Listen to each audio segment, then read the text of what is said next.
Fala galerinha, como é que vocês estão? Tudo bem? É um prazer enorme estar aqui com vocês de novo. Vamos para mais uma videoaula e o tema da nossa videoaula hoje é concordância verbal. Vamos aprender as principais regras de concordância verbal. A primeira coisa que a gente precisa saber quando a gente fala em concordância verbal é que existe uma regrinha básica. A concordância verbal nada mais é do que a concordância do verbo com o sujeito a que ele se refere. Então, a regra geral, ela vai dizer que o verbo precisa concordar em número e pessoa com o sujeito a que ele se refere. Então, vamos ver aí nos exemplos que vocês podem ver aí, ó.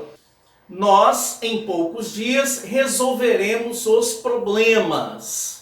Observa aí, ó, que você tem aí o sujeito, nós, né?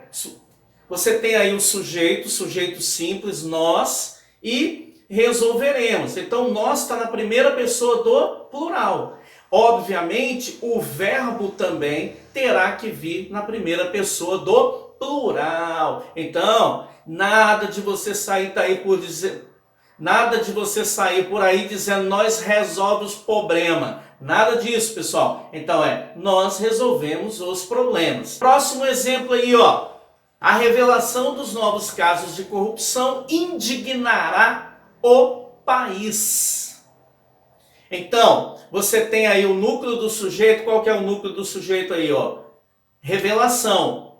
Revelação combina e concorda com indignará. A revelação indignará. Então a revelação está no singular, indignará também está no singular. Beleza, gente? Vamos agora para o sujeito composto. O sujeito composto. O que é o sujeito composto, gente? Você não lembra disso, não? Sujeito composto é aquele que é formado por dois ou mais núcleos. Por exemplo, pai e filho saíram juntos. É um sujeito composto. Beleza? Então você tem o núcleo pai e o núcleo filho. O sujeito composto, ele pode aparecer anteposto ao verbo, aí você vai dizer que anteposto ao verbo quer dizer antes do verbo. E posposto ao verbo, que é após, depois do verbo. Beleza? Pai e filho conversaram longamente. Pai e filho conversaram. Então, o que a regra diz? Que quando o sujeito ele aparece antes do verbo, o verbo sempre vai concordar com o sujeito. Se é pai e filho, vai ser pai e filho conversavam. O gerente e os funcionários limparam a loja. Beleza? Então você tem aí o sujeito, o gerente e os funcionários. Limparam está concordando com os gerentes e funcionários. Certinho, pessoal? Até aqui tudo tranquilo? Vamos prosseguir. Agora, existe o caso também, gente, em que o sujeito ele pode aparecer posposto ao verbo. O que é isso, professor? Pelo amor de Deus! Posposto ao verbo quer dizer colocado depois do verbo. Ok, gente? Então, se o sujeito ele aparece posposto ao verbo, o que vai acontecer? O que a regra diz, professor? Fala logo! Nesse caso, você escolhe. O verbo pode ficar no plural, concordando com os dois núcleos, ou ele fica no singular, concordando com o núcleo mais próximo. Então, nesse caso, ele pode ficar tanto no singular quanto no plural. Olha o exemplo aí, ó. O pai e as crianças ficaram na sala. Pai e crianças é o sujeito composto. O verbo ficaram concorda com os dois, com o núcleo dos dois, ok? Então, o pai e a criança ficaram na sala. Certinho? Próximo exemplo. Ficou em casa o pai e as crianças. Você nota aí que, nesse caso, o verbo ficou no singular concordando com o núcleo mais próximo. Qual é o núcleo mais próximo? Pai. pai está no singular, o verbo ficou no singular. Beleza? Vamos seguir adiante com mais um caso. Quando ocorre a ideia de reciprocidade, a concordância é obrigatoriamente no plural. Ok, gente? Então vamos ver o exemplo aí, ó. Abraçavam-se vencedor e vencido. É reciprocidade, né? Um abraçava o outro. Um abraçava o outro. Ofenderam-se o jogador e o árbitro.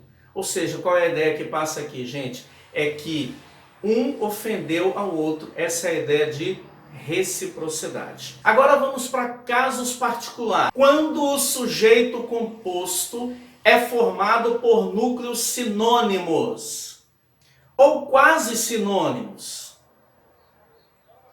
o verbo pode ficar no plural ou no singular.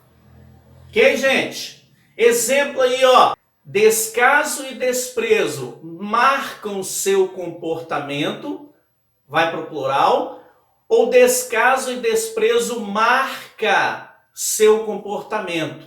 Tanto faz você concordar com os dois núcleos ou concordar com um dos núcleos, no caso, o núcleo mais próximo.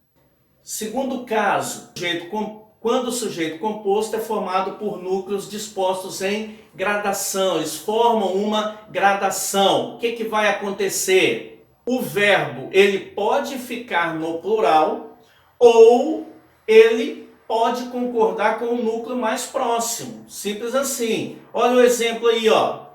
Com você, meu amor, 1 hora, 1 minuto, 1 segundo me satisfazem. Ou, com você, meu amor, 1 hora, 1 minuto, 1 segundo me satisfaz. Que romantismo, gente. Coisa linda, maravilhosa isso. Então, tanto faz ficar no singular, tanto faz ficar no plural ou no singular. No plural concorda com todos os núcleos, no singular concorda com o núcleo mais próximo. Beleza, gente? As duas formas estão corretíssimas. Vamos seguir. Quando os núcleos do sujeito são unidos por ou, nem. Ou e nem. O que vai acontecer, gente, nesses casos? Presta atenção.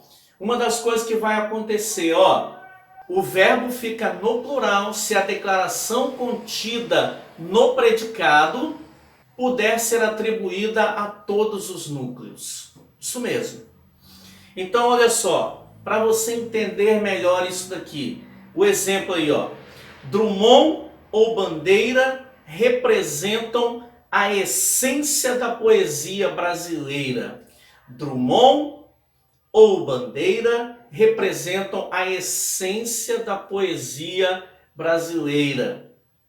Nesse caso, gente, o ou, ele não é excludente. Um não exclui o outro. Essa declaração que é contida aí no predicado, ela pode ser atribuída tanto a Drummond quanto a Manuel Bandeira. Nesse caso, o verbo precisa aparecer no plural. Segundo exemplo aí, gente. Nem o professor, nem o aluno acertaram a resposta. Nem o professor, nem o aluno acertaram a resposta. Também nesse caso, eles não são excludentes. A declaração atribuída no predicado serve tanto para um quanto para outro. Então, nesse caso, o verbo fica no plural obrigatoriamente. Olha essa informação que é dada para você aí, ó. Quando a declaração contida no predicado só puder ser atribuída a um dos núcleos do sujeito, ou seja, se os núcleos forem excludentes, o verbo deverá ficar no singular. Então, se a informação contida só puder ser atribuída a um dos núcleos, eles são excludentes. E, portanto, o verbo tem que vir no singular. Olha, aí só um deverá ser escolhido. Só um deverá ser escolhido. E aí você tem um exemplo para ficar mais claro aí, ó. Roma ou Buenos Aires será a sede da próxima Olimpíada. Claro, gente. Roma ou Buenos Aires será a sede da nova Olimpíada. As duas cidades não podem ser a sede. Uma tem que ser. Então, uma exclui obrigatoriamente a outra. Então, o verbo vai ficar no singular, obviamente. Beleza? Próximo. Você ou ele será escolhido. Você ou ele será. O verbo tem que ficar no singular. Porque há uma relação de excludência e um exclui o outro. Nesse caso, o verbo fica no singular. Muito bem, galerinha, nós vamos ficando por aqui. Tem mais casos de concordância verbal, mas que a gente vai ver nas aulas futuras aí, tá bom? Se você gostou dessa aula, compartilha com seus amigos, dá um joinha aí, faça seus comentários. Você pode também escrever nos comentários aí conteúdos que você gostaria que nós trabalhássemos na nossa aula, tá bom? Deus abençoe você, fica na paz.